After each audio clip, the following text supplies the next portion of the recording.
En tout cas, histoire de bac là. J'espère que vous êtes prêts, oh. Sinon vous-même là-bas. En tout cas, c'est bientôt. Intro.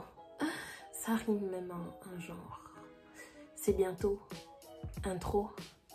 Bientôt intro. J'ai une carrière à faire dans le monde de la rime là. Une carrière à faire. I beg we come and give him all the praise now. I'ma show you how a Christian gets done. Yeah, my Lord can never be a letdown. Christ gotta put him in the center. I'm tryna preach it down my pastor. When they called you better answer. It's your heart that my Lord is tryna capture. Gotta preach it like my pastor. Oh my days, what do you mean by you ain't saved?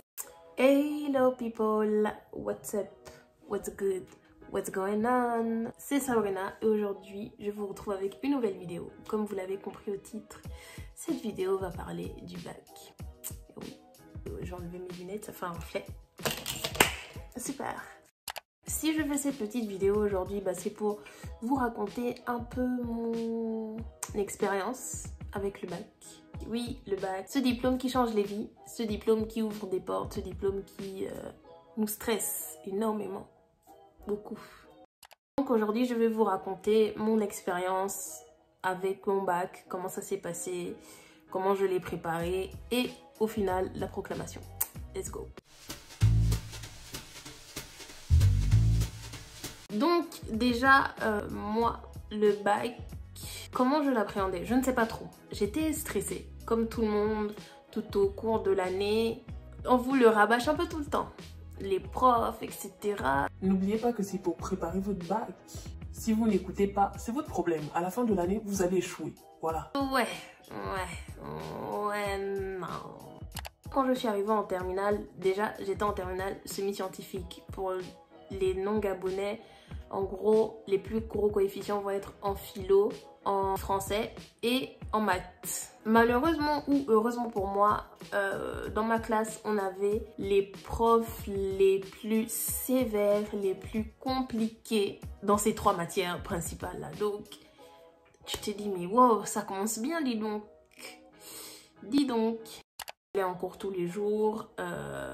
Mais malheureusement, on va dire, on avait un prof de maths particulier. Donc, j'ai dû avoir un prof de maths en dehors de mon prof de maths de classe qui était un prof merveilleux, fantastique, trop fort, trop... Si vous saviez, lui me disait juste 1, 2, 3, 4. C'était déjà dans mon cerveau. C'était déjà dans mon cerveau. Dans mon cerveau. C'est parce qu'en classe, clairement, je ne comprenais absolument pas. Parce que il arrivait, il nous donnait des fiches, il nous disait de coller, on écrivait et après c'était fini. Enfin, les explications n'étaient pas très...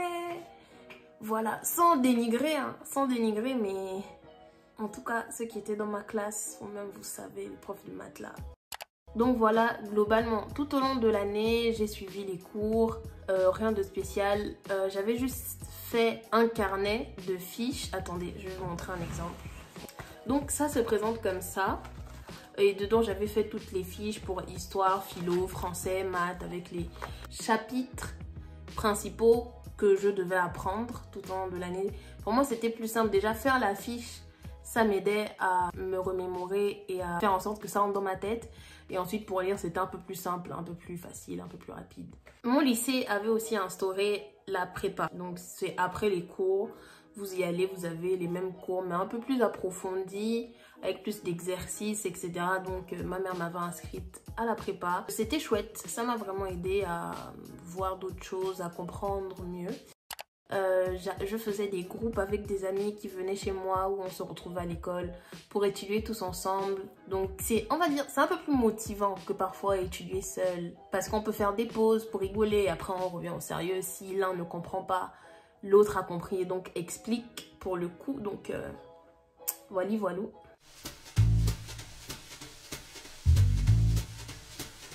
Donc, à l'approche du bac, j'étais quand même stressée. Parce que bon, tu te dis oui, toute l'année j'ai suivi en cours, ok. J'étais présente, ok. J'ai appris mes leçons, mais tu te dis toujours ce petit truc, imagine tu bloques, imagine le stress te fait tout oublier. C'était vraiment une de mes craintes.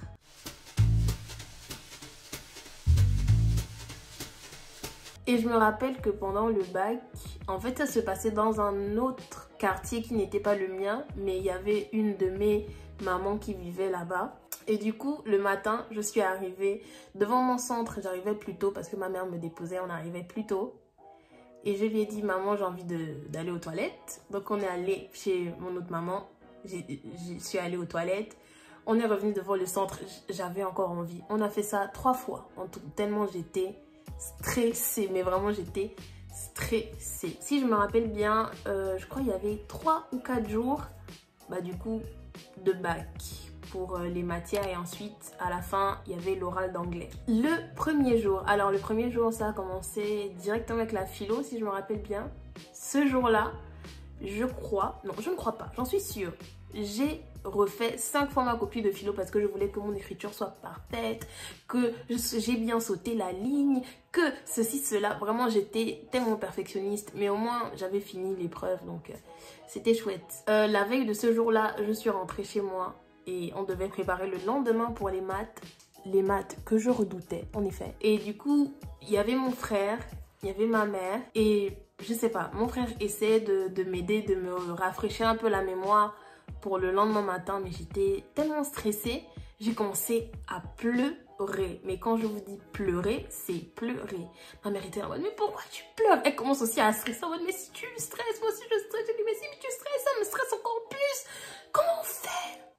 Du coup, je suis partie, clairement, je me suis couchée.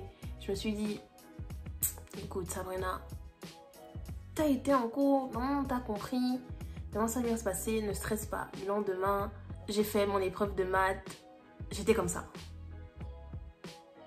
Clairement, j'étais en mode, mais c'est quoi ça? Non, sincèrement, il y avait des trucs qu'on n'avait pas du tout appris au cours de l'année. Il y avait un problème. J'étais en mode, mais c'est quoi ça? C'est quoi ça? Et après, les autres matières, concrètement, ça allait. Histoire, français, espagnol, tout s'est très bien passé. Maintenant, on va passer à la proclamation.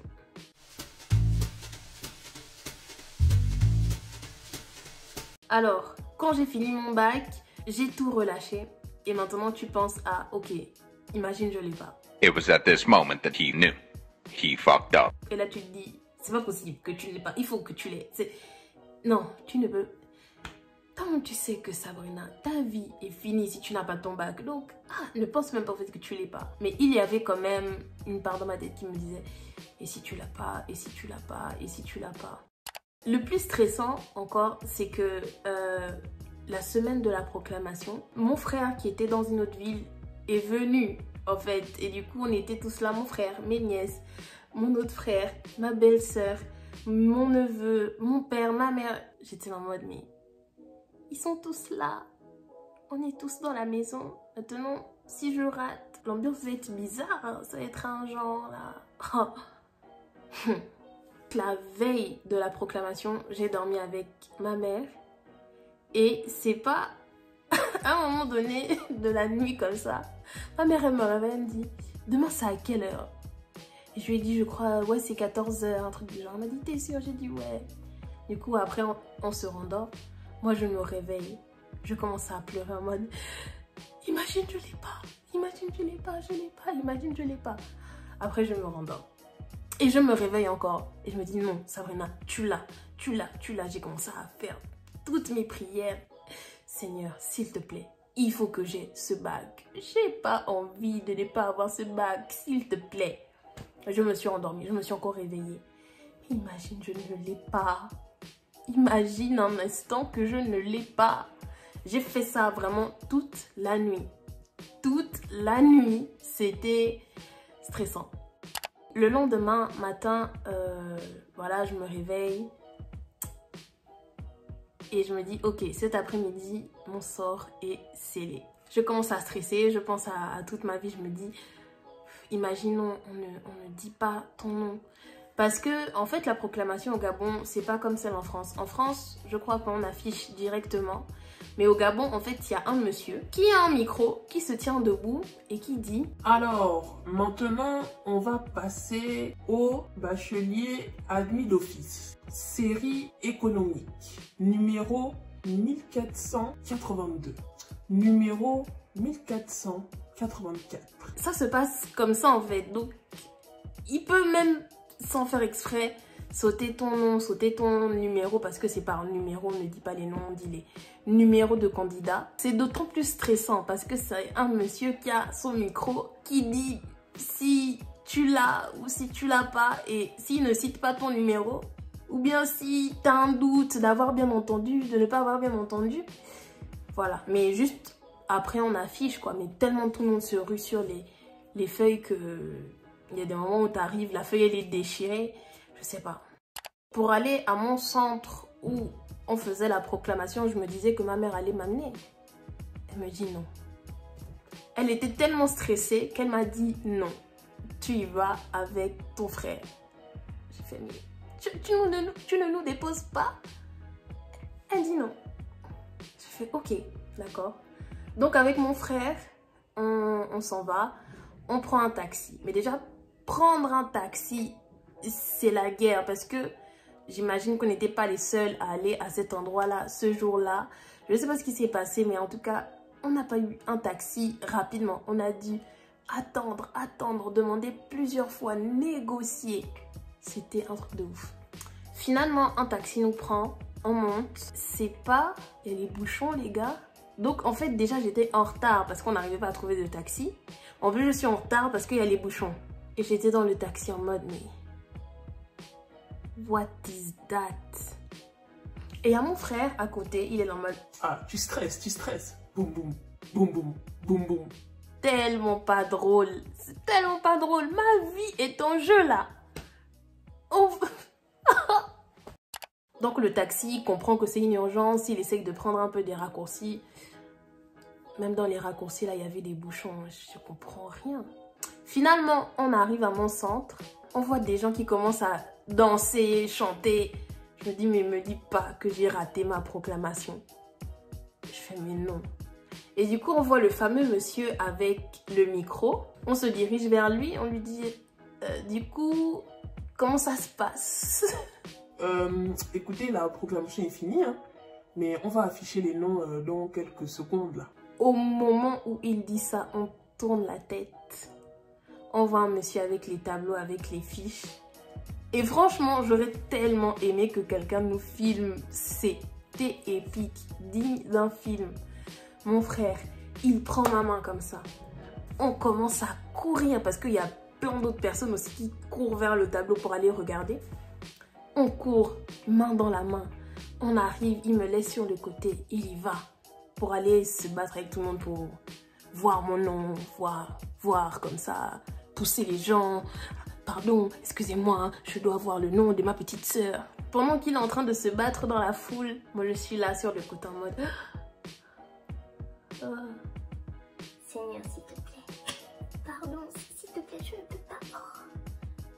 Oh Seigneur, même admissible, même fais-moi passer les rattrapages, mais je peux pas. Ouais. Et là, mon frère, franchement c'était trop beau ce jour-là. J'aurais tellement aimé qu'il y ait un caméraman, quoi. C'était tellement beau. Mon frère, il sort comme ça. Il crie ouais. Et il me porte comme ça et je commence à pleurer. Je commence à chialer comme un bébé. C'était épique, incroyable, magnifique. Et j'étais tellement contente. J'étais tellement contente. Donc, nous, au Gabon, la tradition est que quand tu as ton bac, la tenue de ton école, bah, tout le monde fait une petite signature, comme une petite dédicace en mode bravo, c'est bien, machin, machin. Moi, ma tenue, je l'avais mise dans mon sac au cas où, ah, au moins je n'ai pas la honte d'arriver avec ça et je pars, c'est pas signé. Je mets ma tenue, je prends mon marqueur. Je dis à mon frère, vas-y, signe ici, quand même, c'est moi. Et après, je vois une autre de mes potes qui, elle aussi, l'avait eu. Donc, on était là en mode, oh, super contente et tout. Wesh, comment ça se passe et tout. Et à un moment donné, il y a des filles de mon école qui nous appellent dans un bâtiment à étage qui était toujours dans le centre où on passait le bac. Donc on monte, on va les rejoindre. Et il y avait un des professeurs de notre école. Et il était là en mode, oui, du coup, donnez-moi vos noms, etc. Je lui donne mon nom. Enfin, je comprends pas. Je me dis, ok, je lui donne mon nom. Et il me dit, ok, il te reste combien de points à rattraper? Je dis, mais non, je l'ai eu du premier coup, là, je l'ai eu d'office. Et les filles de mon école, elles étaient en mode, tu l'as eu d'office parce que, enfin, elles étaient admissibles. Et moi, dans ma tête, je l'ai un peu mal pris. Je me suis dit que, quoi, parce que vous êtes admissible, vous vous êtes dit que, donc forcément, Sabrina, elle est admissible.